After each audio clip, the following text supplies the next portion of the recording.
नमस्कार, माझं नाव डॉक्टर उरू धवन आहे आणि आज या व्हिडिओमध्ये आपण जाणून घेणार आहोत की थंडीत किडनी फेलियरच्या रुग्णांनी कोणत्या गोष्टींची काळजी घ्यावी लागते। जसे जसे वातावरण बदलतं तसंच आपल्या शरीरातही बदल होतो, आपल्या खाण्यापिण्याच्या चवीही बदलतात। एक बदलत्या हवामानामुळे किडनी फिब्युलेशनची समस्या देखील येते। जर आपल्याला आधीच माहिती असेल की कोणती समस्या येऊ शकते तर आपण त्यानुसार आधीच तयारी करून ठेवू शकतो। तर आपण याला समजून घेण्याची सुरुवात करतो की खंडित किडनी फेलियरच्या रुग्णांना आधी कोणती समस्या येते। जेव्हा थंडी वाढते तेव्हा आपल्या मांसपेशी म्हणजेच आपल्या मसल्स क्रेटिनिनची फॅक्टरी बनतात असं म्हणता येईल, कारण अनेक रुग्णांना हे माहीत नसतं की क्रेटिनिन त्यांच्या शरीरात तयार होत आहे। तो जो क्रेटिनिन आहे तो आपल्या मांसपेशींमध्ये तयार होतो। म्हणून जर तुमचे स्नायू थंड वाटत असतील, तुम्ही बसलेले असाल आणि थंड वाटत असेल, कोणतेही काम केले जात असेल, अशा कोणत्याही स्थितीत शरीराच्या आत जखमा वाढतात। जेव्हा लाकूड तोडण्याचे उत्पादन मोठे असते तेव्हा बाहेर पडणारे प्रमाण तेवढेच असते। निकाल अहवालात हळूहळू त्यात वाढ होताना दिसते। जसे मानलं की तुमचं लेवल 4.5 होतं तर ते 5 पर्यंत जाईल। यावर चिंता करण्याची गरज नाही, कारण ते 0.5 वर किंवा 0.5 खाली असू शकतं। मी नेहमी सांगतो की आनंदी राहण्याची गरज असते आणि दुःखी होण्याची गरज नाही। तर आधी आपण काय लक्षात ठेवणार आहोत? तुमचे शरीर चांगल्या प्रकारे उबदार ठेवा। तुमच्या बोटांना उबदार ठेवा। तुमचे शरीर चांगले उबदार असणे महत्त्वाचे आहे। जर तुमच्या बोटांना थंडी पडत असेल तर याचा अर्थ असा की तुम्हाला उबदार कपडे घालावे लागतील। जर तुम्ही कपडे घालले नाहीत तर तुमच्या शरीरात क्रेटिनिनची निर्मिती वाढेल, जी तुमच्या रिपोर्टमध्येही दिसून येईल। याच्या सोबतच मी तुम्हाला आधीच सांगितलं होतं की सर्दीपासून, थंडीपासून आणि तापापासून वाचायला हवं, कारण थंडीत सर्दी लागणं आणि ताप येणं हे सामान्य आहे। तर जर असे घडले तर काळजी करू नका, कारण येथे किडनी निकामी झाल्यामुळे कट वाढलेला नाही।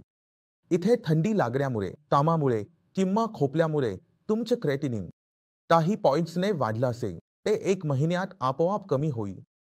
काही करण्याची गरज नाही। तुम्हाला फक्त तुमचं ओव्हर हेल्थ राखण्याची गरज आहे। पहिलं, थंडीत गरमागरम गोष्टी खूप आवडतात। प्रत्येक जण म्हणतो, फक्त चहा मिळाला तरी चालेल, चहा मिळाला तरी चालेल, चहा मिळाला तरी चालेल। किडनी फेलियरच्या रुग्णांसाठी जर चहा पित असेल तर त्याच्या शरीरात खूप सारी अडचणी येतात आणि यावर आम्ही आधीच एक स्वतंत्र व्हिडिओ बनवला आहे। मी पुन्हा रिव्हिजन करून देतो। जेव्हा कोणता किडनी फेलियरचा रुग्ण चहा किंवा कॉफी घेतो तेव्हा त्याच्या शरीरात 2 मोठ्या समस्या दिसून येतात। आणि जी गोष्ट मी तुम्हाला सांगत आहे ती पुस्तकांमध्ये नाहीये, मी तुम्हाला आधीच सांगतो। जेव्हा आपण चहा पितो तेव्हा चहा काय करतो? आपल्या शरीरात जे आयरन अन्नासोबत जातं त्याची ॲब्झॉर्प्शन म्हणजेच शोषण थांबवली जाते, म्हणजेच त्याला रोखलं जातं। त्यामुळे काय होतं? आपल्या शरीरात आयरन तर जातं, पण आपल्या रक्तात जात नाही, कारण चायने त्याला ब्लॉक केलं। रिझल्ट काय होतं? रक्ताची कमी। आता किडनी फेल झालेल्या रुग्णात एरिथ्रोपोएटिनची कमी असल्यामुळेही रक्ताची कमी आहे। आता आपण एरिथ्रोपोएटिन बाहेरून इंजेक्शनद्वारे घेतला आहे, पण आपण चहा देखील पित आहोत। त्यामुळे जे अन्नात आयरन आहे ते रक्तात जात नाही। त्यामुळे माझं पोएटिक जे औषध आहे ते पूर्णपणे फेल झालं आहे। आम्ही महागडे इंजेक्शन देत आहोत, पण परिणाम काही मिळत नाही। रुग्ण जेव्हा चहा बंद करतो तेव्हा रक्त बनायला सुरुवात होते। त्यामुळे जितकेही किडनी फेलियरचे रुग्ण आहेत त्यांना चहा आणि कॉफीचं सेवन अजिबात करायचं नाही। आता प्रश्न येतो की आपण चहा आणि कॉफी पित नाही तर आपण काय पिऊ शकतो? तर तुम्ही काय करू शकता? इलायची आहे किंवा मेथी दाणे आहेत, हे तुम्ही उकळून घ्या। यामुळे तुम्हाला 2 फायदे होतील। यामुळे तुमचे पचनही चांगलं होईल आणि तुम्हाला थंडीत गरमागरमपणा देखील मिळेल। आपली आरोग्यही आधीपेक्षा चांगली होईल। त्यामुळे हे प्रत्येक किडनी फेल झालेल्या रुग्णाने वापरू शकतो। आणि तुम्हाला हे तिखट आवडत नाही, तुम्हाला काहीतरी वेगळं आवडत असेल तर गुलाबाच्या पानांचं उकळून तुम्ही तेही घेऊ शकता। आता थंडीच्या काळात आपल्या खाण्याच्या चवीही बदलतात। जसं गाजराचा हलवा येतं तसं गुलाबजामुन गरमागरम खाण्याची इच्छा होते, किंवा मग आपण गोड आणि साखर खायला सुरुवात करतो।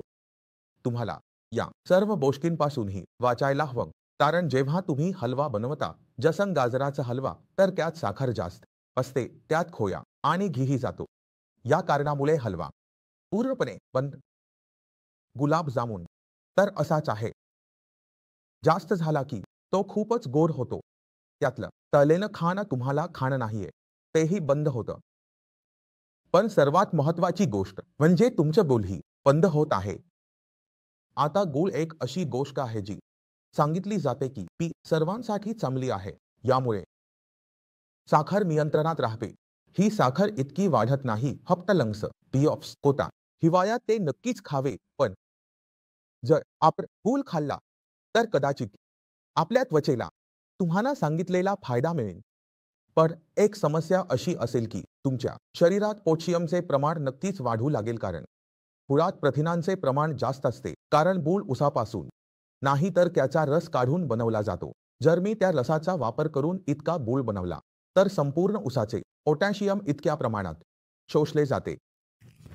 जेव्हा आपण थोडा गूळ खातो तेव्हा आपल्या रिपोर्टमध्ये पोटॅशियमची मात्रा अचानक वाढते. जर आपल्या पोटॅशियम लेव्हलने लिमिट ओलांडली तर मजबुरीने डायलिसिस करावं लागतं. जर रुग्णाला डायलिसिस करता येत नसेल किंवा त्याला समजत नसेल तर रुग्णाला हार्ट अटॅक येऊ शकतो.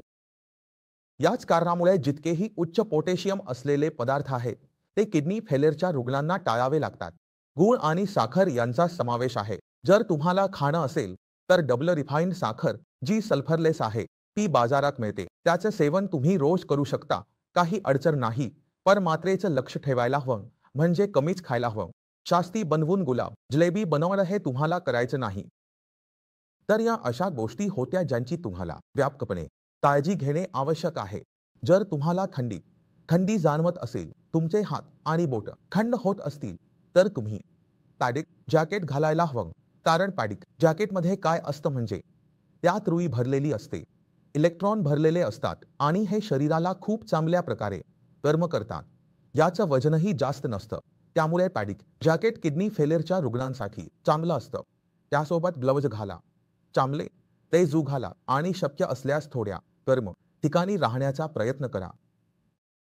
जर तुम्ही थोडंफार करायला लागलात तर तुमच्या सर्द्या चांगल्या प्रकारे जातात. तुम्हाला त्रास होत नाही. तुमचं आरोग्य चांगलं राहतं. कितीही लेव्हल करता. मी आशा करतो की तुम्ही या व्हिडिओमधून खूप काही शिकला असाल. तरीही मनात काही शंका असेल, काहीही विचारायचं असेल तर तुम्ही स्वागत आहे. तुम्ही माझ्याशीही येऊन भेटू शकता, डॉक्टरांशीही बोलू शकता. याच्यासोबत तुम्ही चालू शकता. आज्ञा देतो. व्हिडिओत भेटू. तोपर्यंत नमस्कार.